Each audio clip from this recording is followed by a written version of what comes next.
Hello student, आज हम फिर स्टार्ट करें chapter some basic concepts of chemistry. बच्चों, जो आज हम टॉपिक लेंगे उसका नाम है लॉज ऑफ केमिकल कॉम्बिनेशन। अब इसके अंडर में जो फर्स्ट वन है वो है law of conservation of mass. सबसे पहले मैं आपको ये बता दूं बेटा, ये किस साइंटिस्ट ने दिया था। It was given by Lavoisier. किस ईयर में? 1774 में। क्या है ये लॉ? इसके अकॉर्डिंग क्या है कि रिएक्शन अगर कभी भी आप कुछ कराते हो तो रिएक्शन से पहले जो रिएक्टेंट का टोटल मास होता है वो रिएक्शन के बाद बनने वाले प्रोडक्ट के मास के इक्वल होता है। इट मीन्स मैटर को आप ना तो क्रिएट कर सकते हो और ना ही उसको डिस्ट्रॉय कर सकते हो। इसको समझाने के लिए बच्चों लैंडोल्ट एक साइंटिस्ट थे जिनका एक एक्सपेरिमेंट ले रहे हैं। देखिएगा इसके अकॉर्डिंग क्या है, एक ये हमने एच शेप्ड ट्यूब ली है। इसमें वन साइड में हमने फिल किया है सोडियम क्लोराइड सॉल्यूशन, दूसरी साइड सिल्वर नाइट्रेट सॉल्यूशन। ऊपर से सील करने के बाद इनका जो टोटल वेट था वो हमने पहले वे करके फाइंड आउट कर लिया। उसके बाद इन ट्यूब की शेकिंग करी। शेकिंग करने से NaCl और AgNO3 यहाँ से क्या हुआ, एक दूसरे में मिक्स हुआ और रिएक्शन हुई। NaCl plus silver nitrate gives AgCl plus NaNO3, यानी प्रोडक्ट बन गए सिल्वर क्लोराइड और सोडियम नाइट्रेट।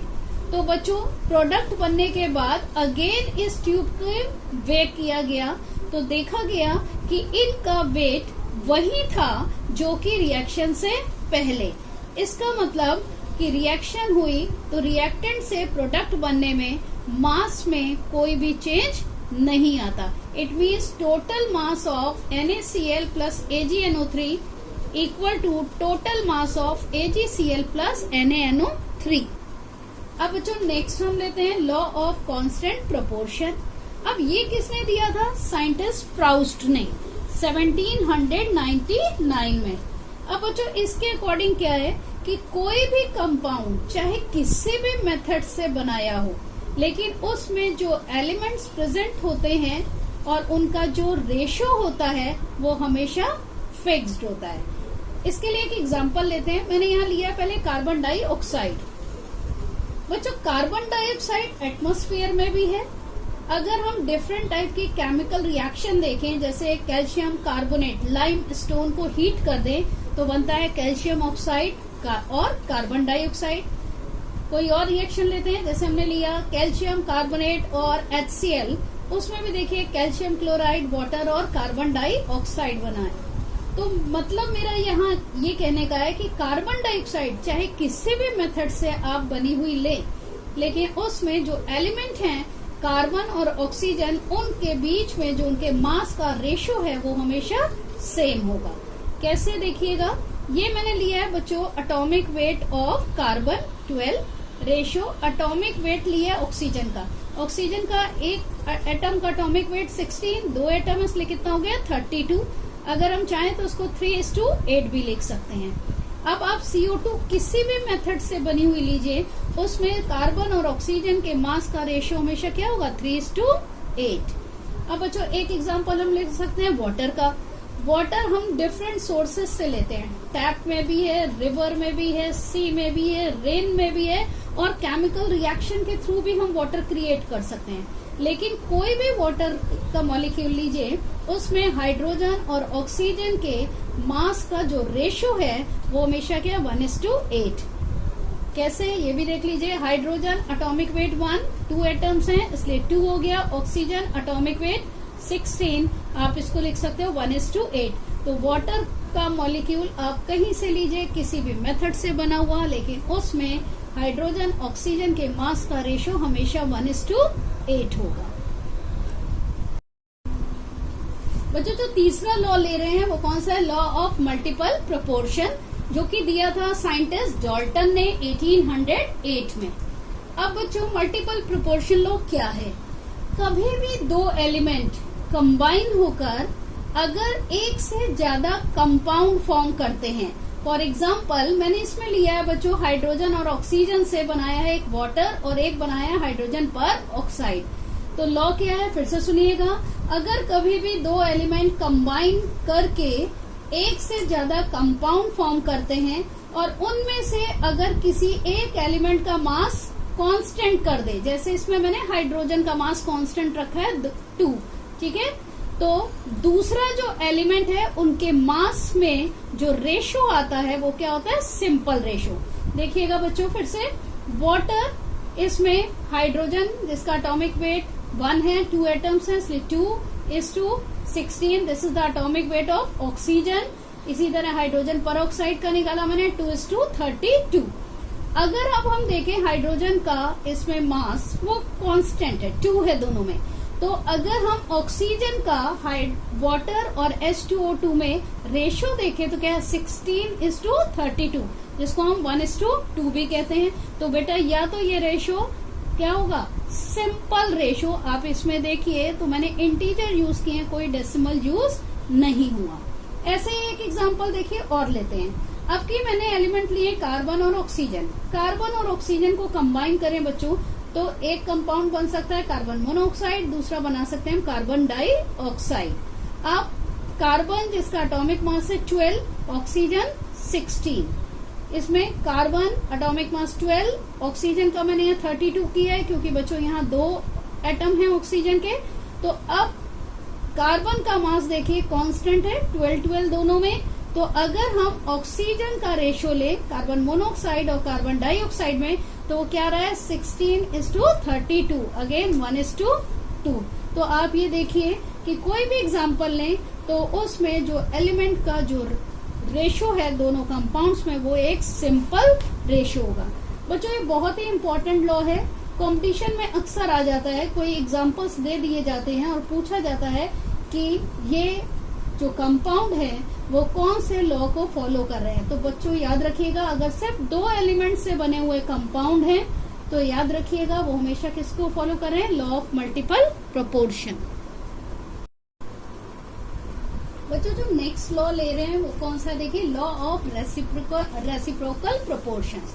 ये किसने दिया था, साइंटिस्ट रिचर्ड ने 1792 में। बच्चों एक चीज आपको और बता दें कि ये लॉ जिस भी साइंटिस्ट ने दिए हैं, name of the scientist important for competition point of view, ठीक है। अब रेसिप्रोकल प्रोपोर्शन बहुत ही ध्यान से समझिएगा बच्चों। अगर मान लीजिए कोई हम एलिमेंट ले A और वो B एलिमेंट से रिएक्ट करके एक कंपाउंड फॉर्म कर रहा है AB, और A अलग से C के साथ जब रिएक्ट करता है तो कंपाउंड फॉर्म कर रहा है AC। अगर मान लीजिए ये एलिमेंट B और C कभी आपस में रिएक्ट करें तो क्या कंपाउंड फॉर्म करेंगे, BC। तो इसमें अगर आप A को देखिए तो A के सेम मास के लिए B और C में जो रेशो होगा वो वही होगा जो B और C डायरेक्टली रिएक्ट करें तो उनमें होगा, या फिर उनका कोई सिंपल मल्टीपल होगा। बच्चों उसको बेटर रहेगा एग्जाम्पल से लें। मैंने एक एलिमेंट लिया है कार्बन। कार्बन जब हाइड्रोजन से रिएक्ट कर रहा है तो इसने कंपाउंड बनाया मीथेन CH4। यही कार्बन जब ऑक्सीजन से रिएक्ट कर रहा है तो फॉर्म कर रहा है CO2 यानी कार्बन डाइऑक्साइड। अगर मान लीजिए हाइड्रोजन और ऑक्सीजन डायरेक्टली रिएक्ट कर जाएं तो क्या फॉर्म करेंगे, H2O, वाटर। तो अब हम इसको ऐसे समझते हैं, देखिए मीथेन में अगर हम कार्बन और हाइड्रोजन के मास का रेशो लें तो क्या होगा, 12:4, क्योंकि कार्बन का एटॉमिक मास 12, हाइड्रोजन का 1 होता है, 4 एटम्स हैं इसलिए 4। अब बात करते हैं कार्बन डाइऑक्साइड की। तो CO2 में कार्बन और ऑक्सीजन के मास का रेशियो क्या होगा, देखिए 12:32। 12 एटॉमिक मास कार्बन का और ऑक्सीजन का 16, 2 एटम्स हैं इसलिए कितना हो गया, 32। वाटर में अगर हाइड्रोजन और ऑक्सीजन के मासेस का रेशियो चेक करें तो हाइड्रोजन जिसका एटॉमिक मास 1 है, 2 एटम्स हैं इसलिए 2, और ऑक्सीजन का 16, इसको हम 1:8 भी लिख सकते हैं। अब बच्चों हम देखते हैं हाइड्रोजन और ऑक्सीजन का रेशियो जो कि किसमें है, मीथेन और कार्बन डाइऑक्साइड में। देखिए कार्बन का मास सेम है 12, हाइड्रोजन कितना है 4, ऑक्सीजन कितना है 32। 4:32 अगर इसको हम सिंप्लीफाई करें तो क्या आता है 1:8। तो ये रेशो और ये रेशो या तो सेम होगा या इन्हीं का कोई सिंपल मल्टीपल होगा। बच्चों नेक्स्ट लॉ जो ले रहे हैं, लॉ ऑफ गैसियस वॉल्यूम। ये किसने दिया था? देखिए साइंटिस्ट गेलुसाक ने इन 1808 में। तो बेटा इसमें देखिए गैसियस वॉल्यूम, तो फर्स्ट पॉइंट ये लॉ कहाँ एप्लीकेबल है? जहाँ पे रिएक्टेंट भी गैस हो और प्रोडक्ट भी गैस हो, वहीं पे ये लॉ आप अप्लाई कर सकते हैं।